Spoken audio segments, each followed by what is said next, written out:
Hello, hello, and welcome to episode 199 of the Compassion and Cucumbers podcast.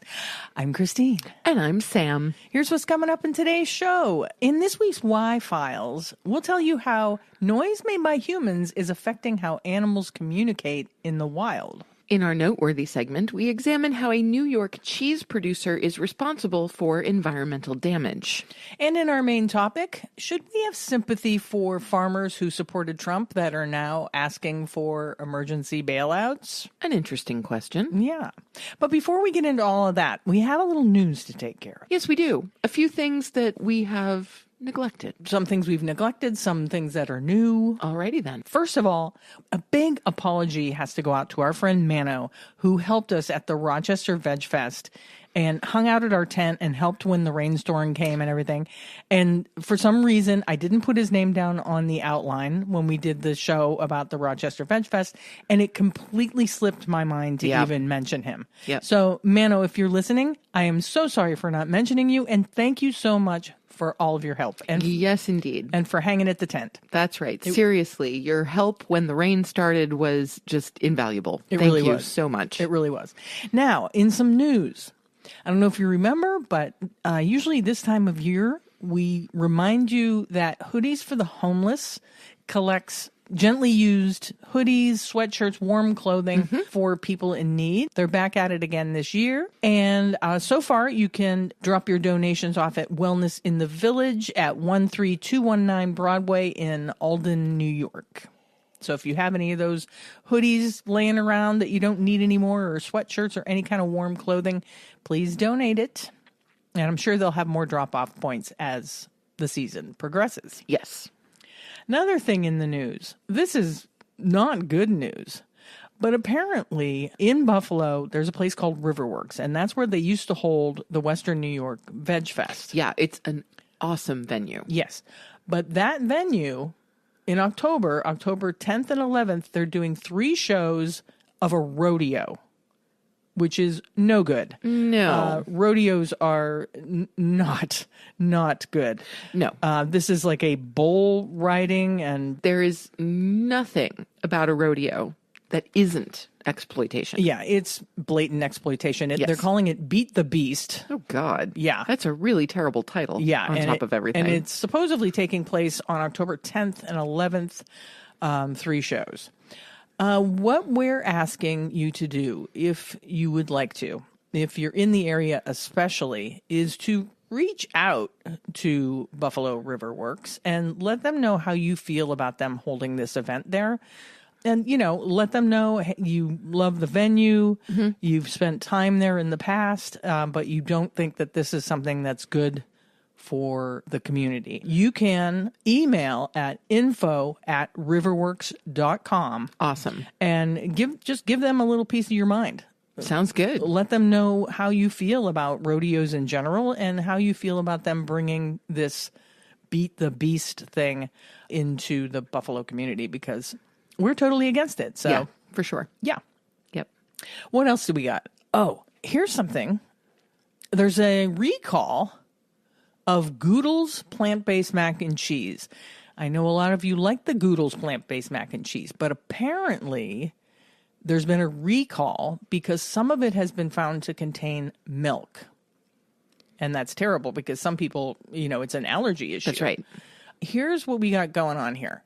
Fans of the brand should check their cabinets to see if they have the affected products. Goodles has some not so good news for customers with food allergies. The mac and cheese brand just announced a recall of 2 of its products after discovering they contain ingredients that aren't listed on the label. If you have a few boxes of Goodles mac and cheese in your pantry, read on for everything that you need to know about the recall. We'll do the reading for you. What products are being recalled? Per the brand, 2 mac and cheese varieties are being recalled. Vegan is Believin', plant-based white cheddar, and Here Comes Truffle, creamy truffle-flavored cheddar and shells. Customers can tell if they have the recalled products at home by looking at the following identifiers. Lot codes 09725N, 09825N, 09925N, 10025N, 10125N, with a Best By date of July 7th, 2026, July 8th, 2026, July 9th, 2026, July 10th, 2026, and July 11th, 2026. The UPC number on those boxes is going to read 8500-3199-0074, and the packages are the 5.25 ounces. The creamy truffle flavored one, that was all for the white cheddar and spirals. The creamy truffle flavored cheddar and shells, the lot codes are 10125N, 10425N, 10525N, and the Best By dates on those is July 11th, July 14th, July 15th, all 2026. The UPC number on those boxes will read 8500-3199-0159, and it's a 6-ounce package. Goodles initiated a recall on those two flavors after discovering unlisted ingredients that could cause an issue for customers with food allergies. Per the brand, the issue was discovered through consumer feedback. Milk was found in 5 lots of the Vegan is Believin' plant-based white cheddar with spirals pasta. Meanwhile, cashew was found in 3 lots of Here Comes Truffle, creamy truffle-flavored cheddar and shells. So if you don't have a problem with cashew, the truffles are fine. Right. But if you have nut allergies, just be aware. Yes, absolutely. So far, the brand is aware of 6 reported allergic reactions from consumers who ate the Here Comes the Truffle flavor and 2 from those who consumed the Vegan is Believin' flavor. The products were sold across the country via wholesale distributors and operators online, so check your boxes because they were sold everywhere. Okay, so what do you do if you have the products at home? Goodles is advising customers who bought the recalled products to return it to the store where they purchase it so you can obtain a refund. Mm-hmm. So don't throw it away. You'll get your money back. Customers can direct any questions to the brand's customer service representatives Monday through Friday between 8 a.m. and 8 p.m.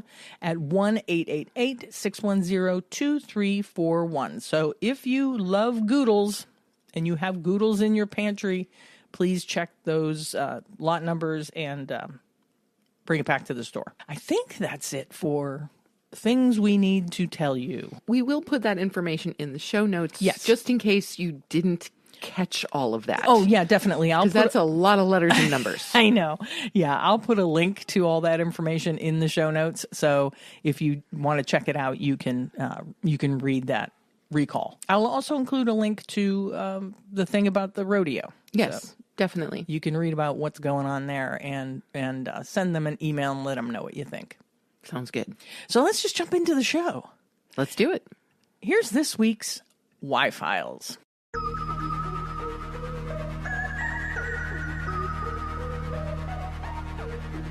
This comes to us from SmithsonianMagazine.com. 5 dramatic ways animals respond to human noise, from mimicking car alarms while wooing mates to calling higher over the din of traffic. As human-caused sounds get louder around the world, some animals are changing their behavior and many creatures are suffering health issues. Nature's soundscape is defined by rhythms. Periodical cicadas beginning to sing in the same season after emerging from years underground, birds starting their chorus at the same time every day, or frogs calling out at the same time every evening. Humans' contributions to the soundscape tend to be less rhythmic. In the space we share with wildlife, we punctuate the soundscape with traffic noise, industrial noise, speech, and electronic devices. Human-generated noise has exploded in the past few decades thanks to cities growing, international transportation soaring, and resource extraction booming. Researchers are increasingly studying how this growing din affects wildlife. We scoured the scientific literature and spoke to wildlife experts to find the varied ways that animals are responding to our racket. So, birds are remixing human sounds to impress their mates. Mockingbirds are some of the animal kingdom's best-known mimics. If you've ever been anywhere where there's mockingbirds, it's really cool because they will do car alarms. They will do other birds. It's really, really cool what they can do. Yeah, they are amazing. Yeah. With adult male mockingbirds learning up to 200 songs in their lifetime. These tunes can include calls and songs from other birds, and since these birds are common in cities, human-generated noises like car alarms and phone ringtones. Blackbirds also adjusted their repertoires based on their environment. In German and Chinese cities, blackbirds have been observed imitating electric scooters' alarm sounds. Ornithologists found the frequency and rhythm of the e-scooter alarm happened to align with the frequency and rhythm of the blackbird's natural song, making it easy for them to incorporate a slightly simplified version into their repertoire. German researchers hypothesized that since the bird seems to find this alarm sound attractive, imitating the sound could give a male blackbird an advantage when searching for a mate. And sulfur-crested cockatoos in Australia's cities imitate car alarms, jackhammers, truck backup beepers, and phone notification alerts, reportedly even imitating school bells near schools so well that it caused confusion among students. That's kind of awesome. Superb lyrebirds in Australia also mimic car alarms, as well as chainsaw and camera shutter noises, with males displaying a complex and diverse singing repertoire to attract mates. In some bird species that mimic sounds, males may have more mating success when they have larger, more diverse repertoires than their rivals. So taking inspiration from human neighbors could actually benefit them. The racket of human noise can cause difficulties for animals that need to hear each other to survive and reproduce. Male southern brown tree frogs in Australia call to attract mates and defend territory from rivals, and near areas where a lot of traffic noise, they adjust their call to a higher frequency to be heard over traffic. This phenomenon is common with many bird species using a similar strategy of adjusting their song frequencies to be heard over the traffic noise. When confronted with background noise, bats adjust their echolocation strategy to be able to hear themselves so they can navigate, producing longer calls with narrower range of frequencies. While many species can adapt to noise, the amount they can change doesn't fully overcome the problem. It gives them a partial relief, says Kirsten Paris, an urban ecologist at the University of Melbourne in Australia. Although these adaptations can help animals live their daily lives among human noises, scientists are unclear on the long-term effects of these behavioral adjustments. Some animals also change their schedule to deal with the clatter. Nightingales sing louder on weekday mornings than on weekend mornings, likely in response to traffic noise. And birds living near an airport in Germany started their dawn chorus earlier, before air traffic began, found Henrik Brum, an urban ecologist at the Max Planck Institute of Biological Intelligence in Germany. Since the airport operated from 6 a.m. onward, birds began singing in the morning around 4 or 5 a.m. Somehow these birds know later in the day there'll be a huge racket of noise, and they have a hard time making themselves heard, said Brum. Yet even after this airport closed, the research team found some bird species in the area still sang earlier. It shows how long-lasting the negative effects of the pollution are, says Brum. It may take a few generations until animals recover. Now let's talk about underwater animals, right? Because you don't think about human noise affecting animals. Certainly not on the same scale. In the sea. No, not at all. You don't think of it being the same. Well, this says the ocean is a symphony of natural sounds, with pistol shrimp using loud snaps to stun prey, male toadfish humming to attract females, dolphins and porpoises using sound to navigate and communicate with social groups, and whales producing low-frequency calls that can travel enormous distances to mate. And I don't know if you've heard, but they said that a lot of the whales are calling less. Yes, I have heard that. Which is an early sign of, ecological breakdown. Yes, of species decline and ecological breakdown, yes. But the growth of shipping over the previous 50 years had made low-frequency noise along ocean shipping routes 32 times louder by 2010. The increasingly loud cacophony of underwater human-generated noise from ships, oil drilling platforms, sonar, and more can drown out marine animal sounds. Gordon Hastie, a biologist at the University of St. Andrews in Scotland, studies how seals respond to industrial noise. Sound is so important to marine mammals, Hastie said, explaining that when construction noise is present, underwater gray seals will avoid the area and ultimately eat fewer fish. Along with climate change and habitat destruction, Hastie says we have to consider noise as one stressor among a whole group of stressors and study the long-term effects of our commotion on marine animals. Dolphins and fish and whales all communicate with each other using sound, and the information that they're sending is really important. Otherwise, they wouldn't be bothering, says Paris. In the presence of lots of human-generated noise, it's much harder to communicate. Some responded by adjusting their calls. Beluga whales respond to human noise underwater by changing their vocalization frequency, and orcas call more loudly in response to human noise. But when marine mammals, fish, and crab are less able to communicate and hear, they can miss prey or predators. Ultimately, that can lead to creatures eating less or being eaten themselves. Human noise often triggers fearful responses in animals. Sumatran elephants, exposed to the sound of axes, vehicles, and chainsaws, acted alert and fearful throughout the day. Of course, why wouldn't they? How right? could they not? Researchers using speakers to play human noises in Wyoming forests found elk, deer, and black bears became 3 to 4 times more likely to flee the area, even a week after the speakers were turned off. The amount of wildlife appearing in videos in the area was 1.5 times lower. Wow. Leanna Zanette, an ecologist at the University of Western Ontario, also uses speakers to play human sounds near wildlife to study fear. Around the world, humans are consistently the most feared predator, she says. Badgers in the United Kingdom show more fear of recorded human sounds than of sounds of bears or wolves. And in the United States, deer in Georgia stopped feeding to flee more in response to human noises than those of coyotes, cougars, or wolves. In the South African savanna, animals even reacted more fearfully to human sounds than to lion sounds. They were 2 times more afraid of humans than they were of even lions, the most feared large carnivore in the universe, said Zanette. We're getting this pattern all over the world, so it really does seem to be prevalent and pervasive.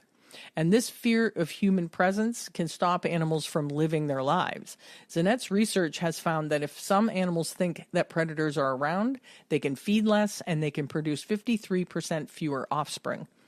Her studies of fear help show why, in the presence of human noise, some animals might seek other ways to live to avoid getting close to us, sometimes to the detriment of their own survival and reproduction. The worldwide commotion of human noise is also detrimental to animal health. Human-caused noise can be found to affect animals' immune response, making some creatures more susceptible to disease or parasites. Brum's research found noise exposure in birds makes their cells age faster and shortens their lives. Seals suffer from short and long-term hearing damage due to underwater construction noise, says Hasty. And since noise pollution has been linked to health issues in humans, including chronic stress and even diabetes, more health hazards likely occur in animals that haven't been studied yet, says Brum. Human noise also hinders young animals' growth and development. Exposure to a lot of traffic noise affects young birds' ability to learn songs. The chronic stress impairs their cognition, their mental abilities, their learning, and their memory, says Brum. So they take longer time to learn how to sing. And once they reach the final song, the song is of lower quality. While some laws protect humans from the effects of excessive noise, no laws currently protect animals in the same way. But Paris suggests this could be explored in the future. For example, in areas where threatened species live, lowering speed limits during the breeding season would keep things quieter.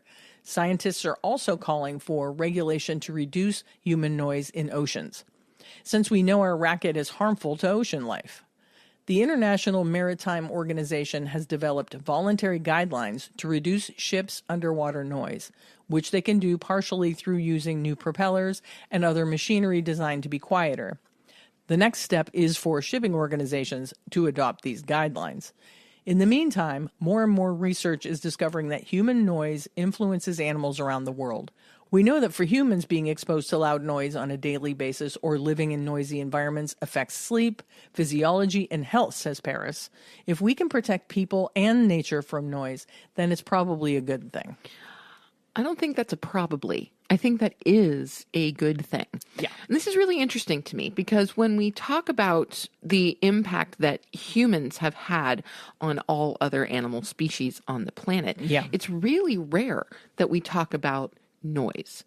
we frequently talk about habitat destruction or, the reduction of open, wild land for animals to live upon. Right. But we don't really take into consideration what noise does. And it makes perfect sense that we should. I mean, I know I have sensitivity to loud noise or sudden noise. I think most people do. Yeah, it would surprise me if most don't. And so we're used to human sounds, so that's right. And also we have to think that if we go back to, perhaps what Mama Nature intended, we're encroaching on their land. Absolutely. And so all of these sounds that we are creating that are completely alien to them have to have a tremendous impact on them, not just physiologically, but psychologically as well. Yeah, I found it really interesting. It's kind of like that man-bear argument. You remember the man-bear argument? That some of these animals are more fearful of human noises than they are of the apex predators that are around them. Well, of course, because really in all situations, unfortunately, the human, because of their access to weapons of destruction, are the apex predator. Yeah. Even above and beyond their natural apex predators. Right. So it makes perfect sense that we would be more scary. Yeah. And I think humans are scarier than bears. Yeah. Without question. Yeah. And I would hope that now, given the state that we're in, the current administration, I'm sure that they're not going to force like shipping companies or whatever to adopt these new propellers or new mechanics to make their ships quieter. I would hope that somewhere down the line that they would make it mandatory. I would hope so. And, that these companies don't have a choice but to switch out the propellers and whatnot. So, remember when you are in nature, try and be quiet. Yeah. Turn your phone ringer off. That's right. Don't bring music. No. I belong to, for some reason, some hiking Facebook group. I don't know how I got in it. Maybe somebody I know is in it and they invited me and I just said, sure. But in that group, I did see, and I have seen a number of times, people complaining about people walking on trails with Bluetooth speakers. Oh, gosh, no. Yeah, you're in nature. I mean, it's one thing if you're sitting in at a campsite or something like that, you want to play a little music. Well, I even disagree with that, to be honest. I mean, that's one thing. But to be like hiking in the wilderness, you don't need music for that. No, you really don't. Just slow down and listen to what's happening around you, Yeah. Yeah. So, I mean, that's what we can do. Do our part. Thankfully, like the loud car alarms are not as prevalent as they used to be. Like people used to have those insane car alarms that would go off and like there'd be like 25 different sounds. But thankfully in the big city it's probably worse, of course. I would imagine. So just try and keep quiet. Just try and keep quiet when you're out in nature. Try and keep quiet, generally speaking. Just generally, we should all just shut up and not say anything ever again. I'm not sure that exactly works. I mean, but just keep your offensive noise to a minimum. Yes, I can certainly agree with that. Yeah. Keep any unnecessary noise. I mean, sometimes in the summer where we live, and it's really beautiful here. And it is. And it's generally a kind of quiet area. And we do have a lot of wildlife. But in the summertime, it seems like almost every day there are lawnmowers, there are leaf blowers, there's, weed whackers. Yep. There's some kind of, there's some guy down the street with a chainsaw, cutting a tree down or something. It's like it never stops. It is just like a nonstop cacophony of gas-powered bullcrap, That's a way to put it. Yeah. Yeah.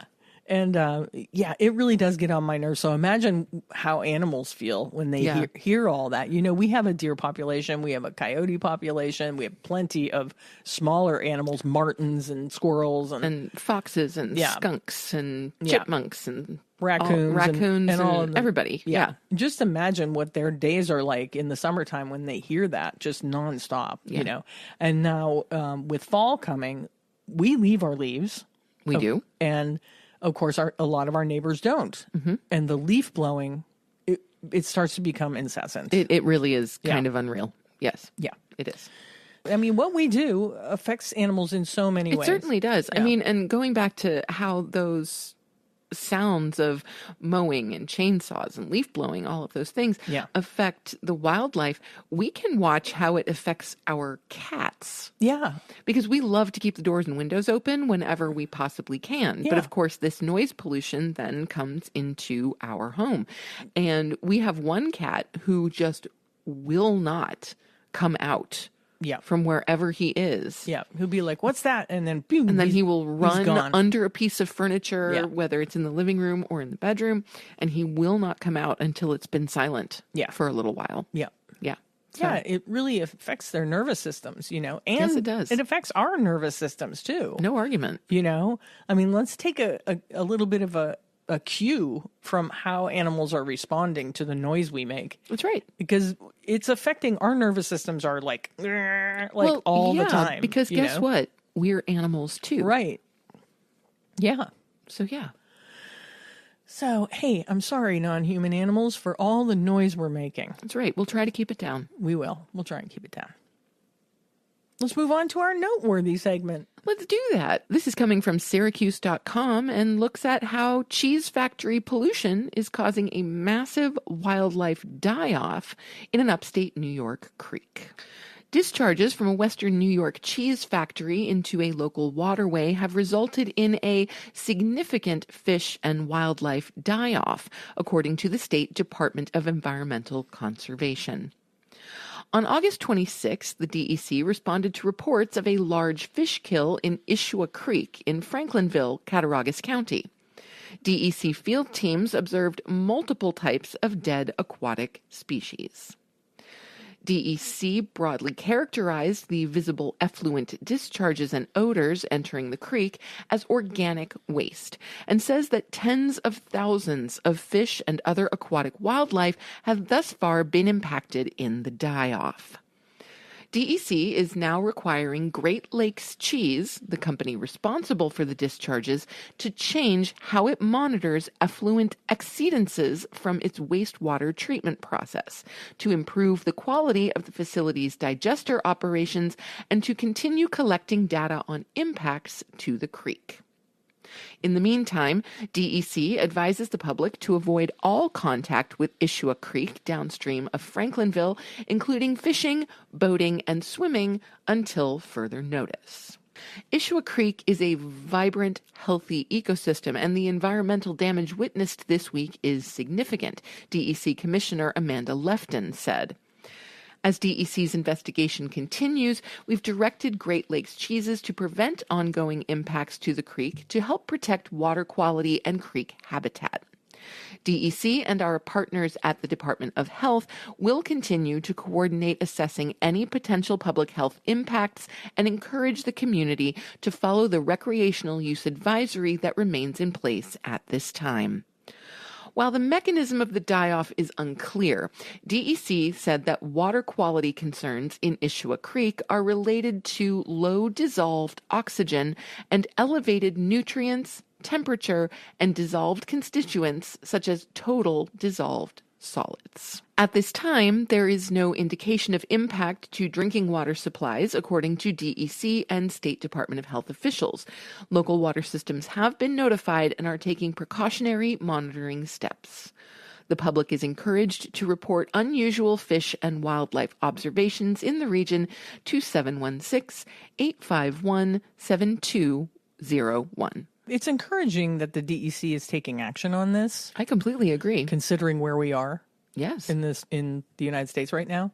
But I am a little leery of the fact that the DEC is leaving it up to Great Lakes Cheese to continue collecting data on impacts to the creek. I agree. Yeah. I absolutely agree, because I think if there's one thing we can be absolutely sure of, it's that corporations, no matter how large or small, generally don't do a particularly good job at collecting environmental data. Yeah, they're not the greatest at self-regulating. No, they're really not. And I would hope that the DEC would come back at a later date and have them collect the data to see what the impacts are. I agree. I think that the DEC should really carefully monitor how Great Lakes cheese moves forward after all of this, and to see how they regulate and how they minimize the impact to the environment. Yeah. And there's that number. So if you agree that the DEC should be coming back and, monitoring more frequently instead of just leaving it up to Great Lakes Cheese, call that number, 716-851-7201, and tell them, that you would hope that they would come back out every once in a while and just check up on it. For sure. Sounds like a great idea. What this brings to mind for me is a lot of times non-vegans and even some vegetarians will say, why don't you eat dairy products? Because dairy products, no animals are hurt in the production of dairy products. Well, first of all, we all know that that is completely false. Yes. Right.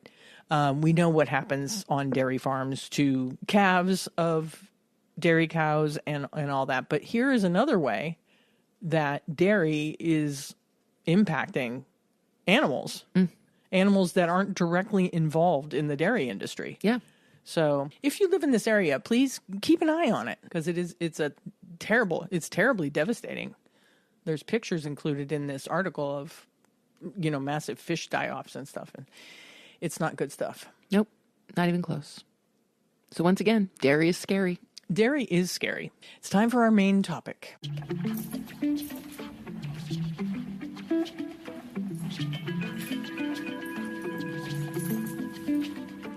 This is coming to us from BuzzFeed. Turns out that people have little sympathy for the Arkansas farmers who are asking Trump for emergency funding to save their farms. I'm not surprised.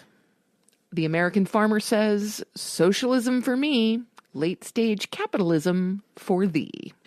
I was recently scrolling in the r/leopards ate my face subreddit, where people often share screenshots of regretful Trump voters, when I came across several posts about Arkansas farmers. Are you familiar with that phrase? Leopards ate my face? Yes. Yeah. Believe it or not, it's something that I have picked up. Yeah. Yeah, I am familiar. Yeah, if you're not familiar with the phrase leopards ate my face, it is kind of a way of saying the people that we put into power are now doing things to hurt me personally. Yes. So, on Tuesday, hundreds of farmers from across the state gathered before representatives to voice their concerns and ask for help amid terrible markets, higher input costs, and tariffs. Many emphasized the direness of the situation, with one farmer saying, "I have never been as worried as I am now about whether or not my kids and grandkids will be able to carry on." They also said this, quite the quote, "Mr. Trump, you looked at me and said, 'I love you.' Mr. Trump, I need to see the fruit of your love." One person shared a fervent prayer. "Farmers, in my opinion, dear Lord, they're closer to you than anyone else on this earth because we deal with your earth every day. Dear Lord, we're hurting, dear Lord. We can't help what's happened to us. We need help, dear Lord." Another farmer called tariffs the ice cream on the cake of a perfect storm.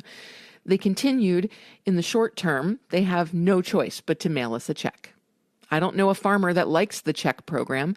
Nobody wants to take the taxpayer dollars, but nobody wants to go broke. Nobody wants to lose everything. Long term, we have to have options, markets, and places to sell our product." Other farmers shared similar stories, with one saying, "This time last year, the rice price was about 40% higher than it is now. Input costs have gone up, fertilizer has gone up, commodity prices have gotten worse. So after a horrible year last year, where most farmers in Arkansas, in the Delta, lost money, this year is going to be worse. We have to have ad hoc payments right now to make it through the year." Redditors had little sympathy, considering how Arkansas voted. And just for reference, the state of Arkansas voted in favor of Donald Trump by 64.2%.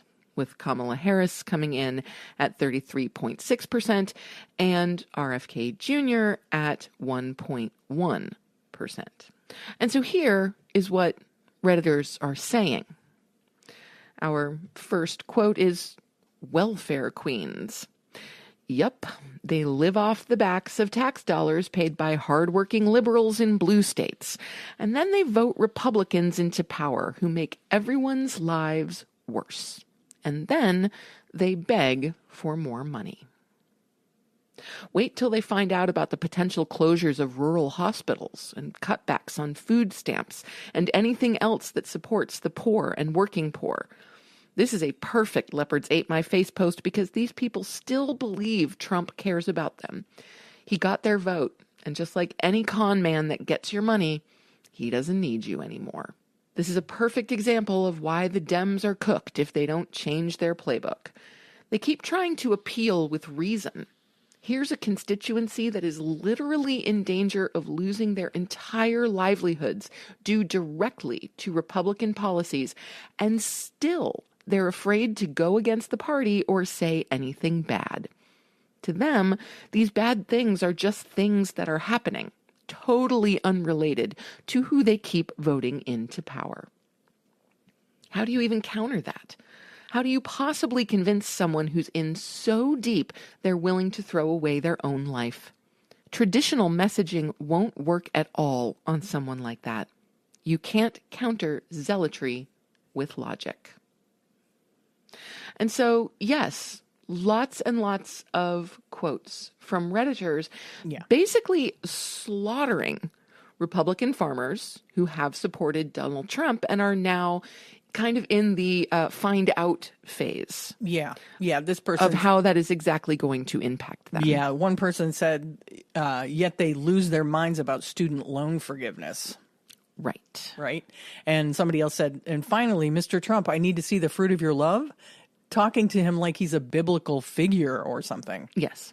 And so the question is, should we have empathy for the people who voted for our current president and who are now really seeing the fruits of that vote? Yeah, and it's happening not just in Arkansas, but in other states. No, it's happening everywhere. Yeah, and of course it's happening to farmers everywhere, including blue states. That's right.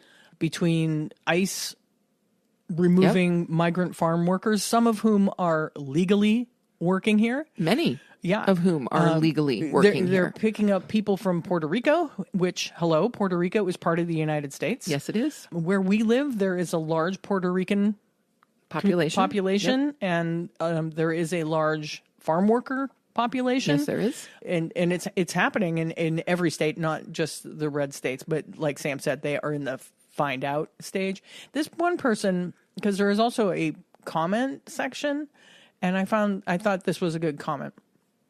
They said, they have no choice but to mail us a check. No, they definitely have other choices. They can let you lose your farm and you'll have to move from place to place to get itinerant work. They should read The Grapes of Wrath if they can read, which I honestly doubt, they said. That seems unnecessary. Yeah, that was unnecessary. Pretty soon they're going to get a sequel, and you don't even need a Dust Bowl this time. Yeah. See, now, I empathize with anyone going through challenges such as these. Oh, I totally empathize. Regardless of their politics. Yep. Regardless of who they voted for. Yep. I do not think that they are getting what they deserve, as I've heard many among the liberal/progressive set say. I do not believe that. No, that's just more divisive. That's right. It's just more divisiveness. Yeah. It serves nothing. It serves nothing. And that's what the upper echelon wants. Is division. Yeah, they want us fighting each other so that they can get away with doing whatever they want because we're not paying attention. Exactly. It's not. Now, granted, look, if somebody's saying racist or homophobic or transphobic or, things like that to you, well, then sure. That's a little different. Stand up for yourself. But the divisiveness in this country is, I don't know if it's ever been this bad. I mean, maybe Civil War times. Well, yes. Yes. But the idea that we could be getting close to Civil War level divisiveness again and the fact in this country, that the person that's supposed to be leading this country is actually urging that on a daily basis. It's wow. It's just like, it's just a hotbed of hate right now. It really is. I mean, and we don't have to look too far to see the blueprint for this. Yeah. We don't even have to go back 100 years to see the blueprint. A certain chancellor of Germany, who shall remain nameless, did the exact same thing. Mm-hmm. Divide, foster hate, foster fear, wreck the economy all at the same time, and lead the world into war. Yeah. It's exactly what's happening right now. The similarities are eerie. Yeah, it really is. And I don't think that the similarities are coincidence. Oh, no, I don't think so either. I mean, come on, there's a playbook. They have a playbook. Oh, yeah. Yeah, we haven't talked about Project 2025 in a while, but it is essentially a fascist playbook. It is, and there are sites where you can actually find out what parts of Project 2025 they've completed, how far they are along in completing other parts, and, you know, it's kind of amazing how far along they are in this Project 2025 in the few months that we've been under this administration. Yes. So as far as the farmers go, like Sam said, I have all kinds of empathy for people who are losing their lot in life. Mm-hmm. It's terrible. Yes. And I'm not so sure that Trump is going to bail them out this time the way he did. I really don't think so. Yeah. And if he does do bailouts, a lot of the people that were quoted in this article won't be the ones receiving the money. No. It's the huge, we've looked into it. Yes. It's the huge landowners, some of them not even farmers. No, they're not farmers. They're corporations. They're corporations. Your average small town farmer growing soybeans or whatever probably will see little to no relief. Yeah. No. Yeah. So I do feel bad for them. I do too. But I do also understand the people that are like, you know, this is the bed you made. Now go ahead and lay in it. Well, you know, certainly. I mean, and yes, I think it's reasonable for us to harbor just a little bit of, you put us in this mess. Right. You know, I'm not saying the alternative was perfect. Yeah. But you, the voters, largely in red states, put us in this mess. Yeah. And I'm sorry that this is happening to you. But this is happening to you because of the choice you made. Yeah, there's consequences. There are. There are consequences. You can't vote someone into office purely based on what they're telling you on the campaign trail. That's right. You have to look into it. Yes. You have to look into it. And we knew who he was. Yes. We've been here before. We have. And the fact that people voted him in again blows my mind. Oh, it's mystifying. It just blows my mind. Completely mystifying. Yeah. And the fact that there's still people who think that we're better off with him, that we were worse off in the last administration. The people that believe the lies, frankly, I believe that most of mainstream media right now is just state-run media. Yes, essentially. It's nothing but propaganda. I want to toss something out there. Okay, so last night I was watching a video on YouTube, and it was this channel called I Ask AI. Okay. And this is this guy who goes into AI platforms, you know, AI search engines, and puts in questions and directs the AI exactly how to answer. You know, no headlines, no anything like this. Right. Your opinion. Gather all of the information and then tell me what you think. Mm-hmm. Well, in this particular video, he went not to one of the standard AI platform. So it wasn't Chat GPT and it wasn't Grok. Yeah. Exactly. It was Donald Trump's own AI. Like the Truth Social AI or whatever? Exactly. And so he signed up for the Truth Social AI and he apparently immediately subscribed to every right-wing politician's So they're feed immediately selling your information. Yes, Yeah. instantly. Yeah. Like from the moment you sign in, which Yeah. is scary enough. But then he went in and he asked Trump's own AI about his handling of COVID, about who between Trump and Joe Biden, who actually has had the more successful presidency. Mm-hmm. Trump's own AI rated Joe Biden as stronger than him. Oh, really? Yes. Admitted that the 2020 election was not in any way, shape, or form rigged. Yeah. That it was perhaps the most secure election ever Yeah. in United States history. And our elections are tremendously secure in general. Yeah. So, yeah, comparably speaking. yes. But so Trump's own AI threw him to the wolves Yeah. and said that we are actually recognizably worse off Yeah. as a nation. I mean, we're living it. We know we are. We don't have to go out to AI and ask that question, but it is very interesting that his very own Yeah, that it the was really true quite social amusing. AI Yeah. was giving those answers. Yeah. When And this video was just put out a couple of days ago. So if Yeah. you go into YouTube and you look up I Ask AI, Yeah. it should pop right up to the surface. Yeah. Yeah. But it was really enlightening. yeah, but when you have institutions like Fox News, actually all mainstream media right now is, like I said, it's state run. It's state run. You know, I mean, to be fair, MSNBC is hanging on by a thread. they're trying. They're trying really hard. But Thank you, Lawrence O'Donnell. They too Thank you, Ari Melber. are not pushing back hard Thank enough. you, Rachel Maddow. No, they're not. You know? Not hard enough. Yeah. But they're at least making an attempt. Yeah, but my point was that these like these institutions like Fox News will put out figures saying, you know, gas prices are down, wages are up, No, they're not. you know, egg prices are down. Like egg prices are apparently the make it or break it of our economy now. Well, I just think that's hysterical because the hike in egg prices has nothing to do Yeah. with who is in the Oval Office. Yeah, it has to do with avian flu. Yeah, we all know that. Yes. But these are all, you know, patently false statements. Mm-hmm. And yet people who support this administration will parrot that information Yeah. as if it's true, even when they know when they go to their gas station, there's no way that gas is cheaper. And if it is, because gas does, the price of gas, It does fluctuate, for it sure. goes up and it goes down. There's no way that he has anything to do with it. No, nothing at all.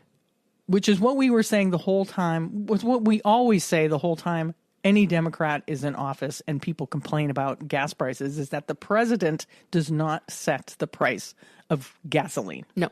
The gasoline you're putting in your car. It drives me crazy when I see people going, yeah, you know, we're doing better than we ever had. Thank God, you know, because we were suffering so badly under the Biden administration. We were not suffering. No. We were not suffering. And I want to say, but I don't get involved in those conversations online. I just don't. That's wise. But I want to say, please tell me how bad it was. Right. I mean, cite some sources here. Right. You know? Right. Give us some real world examples. Yeah, tell me how bad it was for you, because I really want to know. Mm-hmm. You know, but And how has it gotten better? yeah, and tell me how it's better now. Yeah. But we don't get those kinds of stories. Like don't. this was my life Right. before January 20th, 2025. Right. And this is my life now. Yeah. We don't get those stories. We don't seem to get those stories. You know? I haven't seen any. Yeah. I avoid mainstream media 100%. Mm-hmm. I get all my news from independent sources. Yep. Independent, unbiased sources. I will fully admit I do love the BBC. Yeah, the BBC's okay, but things are bad there too. Things are bad there too. Absolutely. Things in Canada are getting bad too. Yes. But why I like the BBC is they have a much more objective view of the American political system. Right. So for commentary on what's going on in the U.S., I Yeah. tend to look to Europe. Yeah. Yeah, it's better than, I guess, anything that's going on here. Yeah. So hang in there, people. You know, Indeed. I mean, we've got 3+ more years of this, you know. Yeah. We have to, you know, it's a marathon. It's not a sprint. So Amen to that. We have to take care of ourselves. take care of ourselves, take care of each other whenever we can. Yeah, we really do have to take care of ourselves. And speaking of nature, as we were earlier, I think it's really important, and a friend of mine pointed this out, that when you go into nature, a lot of this just kind of falls away. Yeah, it does. You know, go, like people say, touch grass. Mm-hmm. Go out to the woods, listen to the birds, listen to the wind in the trees, and just get away from it for a little while, because you have to, I think, for your mental well-being. Oh, absolutely. You know? Yeah. So as far as the farmers go, just to wrap things up, we both have a lot of empathy for these people. But I think they're going to find that their lives are going to get harder. I agree. Over the next 3 years. Not easier. No. And I think that they can appeal to him I think that those appeals, I think those appeals are going to fall on deaf ears. Completely deaf ears. Yeah. And I'm deeply sorry for that. Yeah. Because I would not wish that kind of collapse. Yeah. Of a livelihood on anyone. On anyone. Unless, of course, you have like a large animal agriculture facility, then go ahead and collapse. Okay, that's a completely different thing. Not the people. No. But the CAFOs. No, not They can go ahead and collapse. Well, yes, but again, we're talking corporations versus small farmers. Right. So let's not stir that pot now. Let's not. Let's move on to something a little more fun. Indeed. It's time for our assignment restaurant SOS.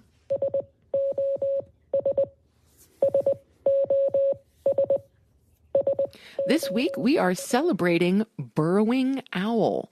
Located at 1791 South 8th Street in Colorado Springs, Colorado, Burrowing Owl is a woodsy chic kitchen that serves thoughtfully sourced vegan bar bites and canned beers in koozies. In koozies. And I'll bet you anything that you can get yourself your very own Burrowing Owl koozie when you go there. I think you might be right about that. Let's take a look at what's going on there at Burrowing Owl. Oh, yes. Okay, so first of all, just the picture, the interior. Totally woodsy chic, like right? Adorable. Yeah. Really, really cute. It looks like a fun place to hang out. Yeah. Peace, love, and plants. Yeah. Welcome to Burrowing Owl. We are a 100% vegan restaurant and bar based in beautiful Colorado Springs, Colorado. We invite you to our cozy environment to dine, drink, discourse, and do it all again. I like these folks already. Let's look at their menu. Oh, this is fun as well. Please be aware that we make finished food products with other food ingredients. Things are not always as they seem. So in other words, they're using, not everything is house made. Is that what they're trying to get at? Well, no, I think also that something that looks like shrimp is not shrimp. Oh, okay. Or something that looks like a hamburger is not a hamburger. Okay. So the first thing that comes up when I pull up their menu, when I click on the menu tab on their website, is a page that says no booze, non-alcoholic drinks. So Sam's down with that because they have tons of great non-alcoholic. Look at that. Yeah. Oh my gosh. That is fantastic. Oh, they have some of my favorites. I mean, and not a lot of house-made cocktails, but like I could just be really happy with a Suja carrot mango organic juice. Yeah, you love those. I do love Suja juice. Yeah. I really do. And that juice is carrot, mango, pineapple, lemon, apple, turmeric, cherry, reishi. Bring that on. I'm there. That sounds phenomenal. Then the next page on their menu is beers. And it looks like they have a ton of craft beers, which I'm thrilled.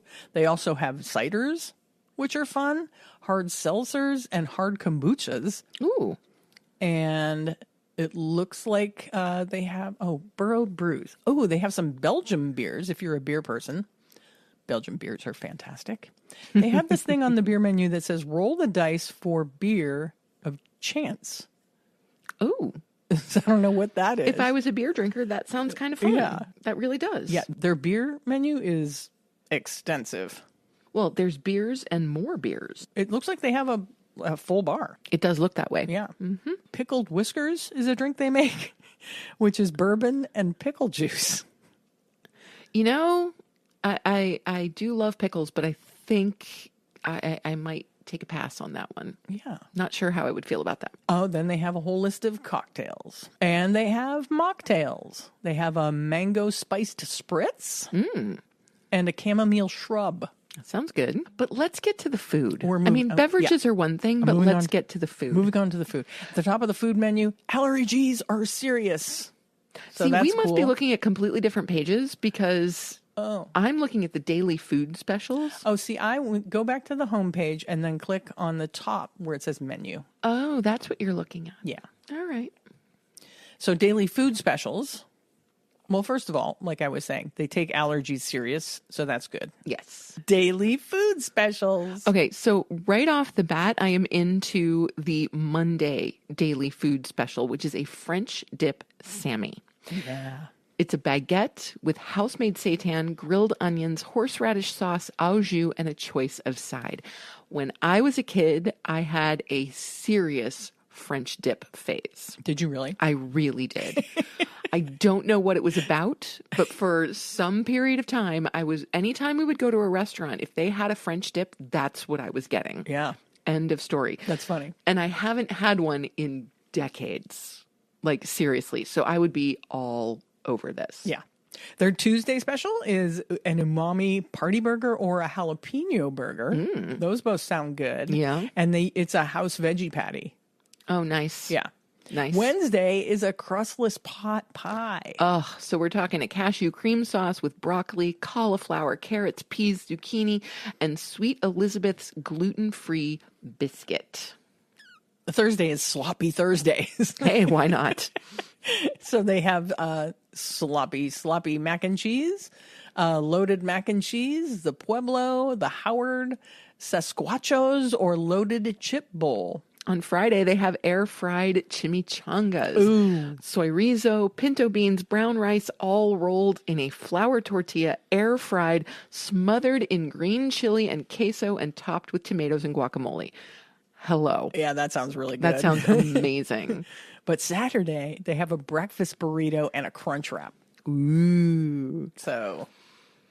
And their Sunday specials are the same as their Saturday specials. Yeah, the breakfast burrito is tofu scramble, black beans, sweet potatoes, wrapped in a flour tortilla and smothered in green chili and queso, topped with sour cream. That sounds really good.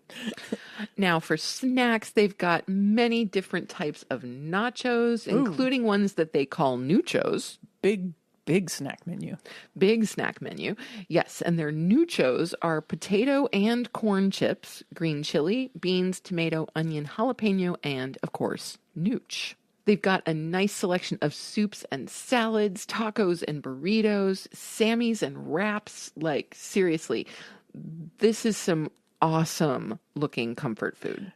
This is vegan pub food. It really is. And it looks like really good vegan pub food. Ooh, but they also have bowls. They have a coconut red curry bowl. Ooh.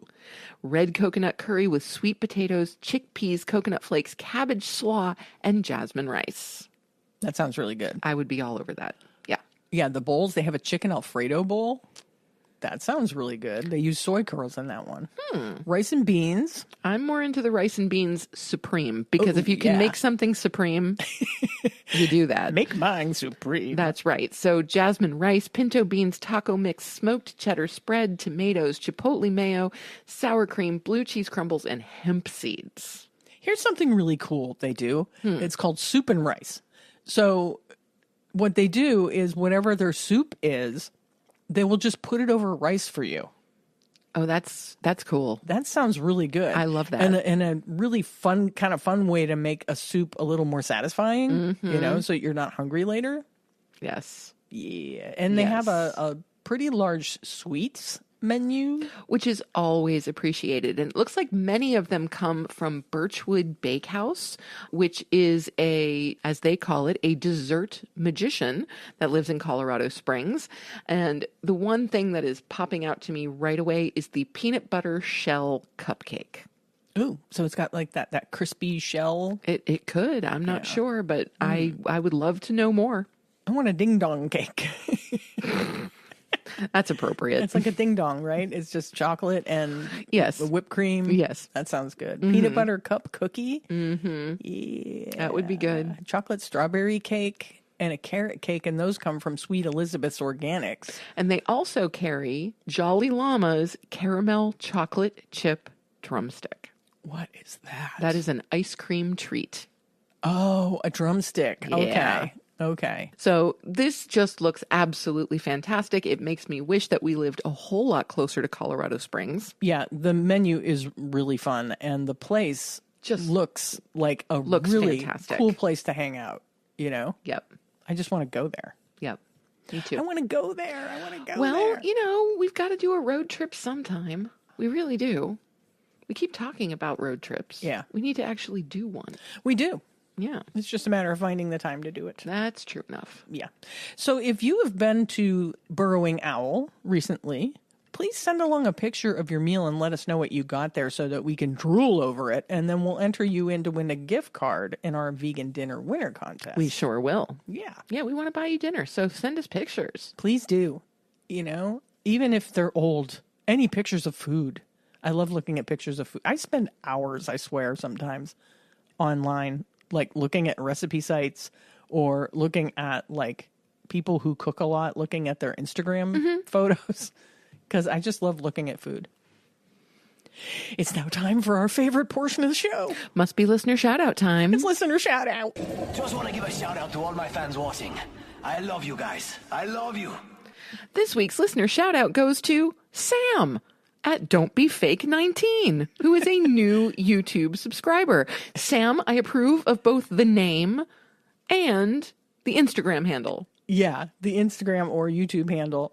Don't be fake. I love that. I do love that. Don't Be Fake 19. Yeah, Don't Be Fake 19. That's fantastic. Yeah, thanks for subscribing, Sam. And please send us your t-shirt size and address so that we can send you a Compassion and Cucumbers swag bag. You can either do that by using the link in our show notes. You can email that at compassionandcucumbers@gmail.com, or you can simply DM us on Instagram or Facebook. And for the rest of you out there, if you want a listener shout out, please text, email, or DM us. Let us know what you think of the show and tell us a little bit about yourself. You can also always nominate someone else for a shout out. Well, we better wrap this thing up. It's getting long. And I hate it when it gets too long. Oh, well. Before we go, please don't forget to subscribe to our podcast on your favorite podcast app and subscribe to our YouTube and share the show with a friend or a family member. If you know someone that's vegan curious, please go through our catalog and share any of our shows that you think would be helpful to a new vegan, because that's why we're doing this. If you want to get news about the show, you can do that by subscribing to our weekly newsletter at our website, which is compassionandcucumbers.com. Don't forget, this Sunday, September 21st, we will be at the 2025 Syracuse Veg Fest. So please come by our booth and say hello. And with that, it's time to sign off. You have just listened to episode 199 of the Compassion and Cucumbers podcast, and there's nothing left to say but where cukes and compassion are always the fashion on the podcast. Thanks, James. Have a great week, everyone. We'll talk to you next Tuesday. We love you. We do. Bye-bye. The end.